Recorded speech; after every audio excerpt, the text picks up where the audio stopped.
2 പിഞ്ചു കുഞ്ഞുങ്ങളെ തന്നോട് ചേർത്ത് നിർത്തി മരണം വരിച്ച ഒരമ്മയുടെ ചിത്രം നമ്മുടെ ആരുടെയും ഓർമ്മകളിൽ നിന്ന് മറഞ്ഞിട്ടില്ല.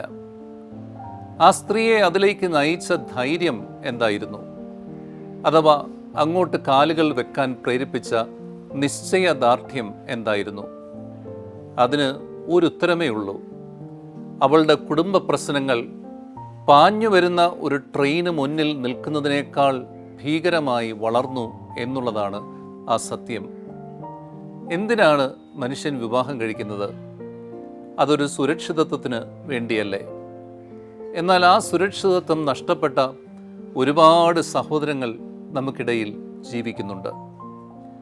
അത്തരം സുരക്ഷിതത്വങ്ങൾ നഷ്ടപ്പെട്ടു പോകുമ്പോഴാണ് ആരുമില്ല എന്നുള്ളൊരു തോന്നലിൽ മനുഷ്യൻ ചെന്ന് നിബദിക്കുക. നമ്മുടെയൊക്കെ നടുവിൽ നിന്നിട്ട് ആരുമില്ല എന്നൊരാൾ പറയുമ്പോൾ അതിനെ വെറുതെ മാനസികം എന്ന് വിളിച്ച് മാറ്റി നിർത്തരുത്. നമ്മുടെ കണ്ണെത്തും ദൂരത്ത്, നമ്മുടെ ചെവിയെത്തും ദൂരത്ത്, നമ്മുടെ കൈയെത്തും ദൂരത്ത് നിൽക്കുന്നൊരു മനുഷ്യൻ അത് പറയുമ്പോൾ അതെന്തുകൊണ്ടാണെന്ന് അന്വേഷിക്കാൻ ചുമതലയുള്ളവരാണ് നമ്മളെല്ലാവരും. ആ ഉത്തരവാദിത്വത്തിൽ നിന്ന് നാം ഒഴിഞ്ഞു മാറാൻ പാടില്ല.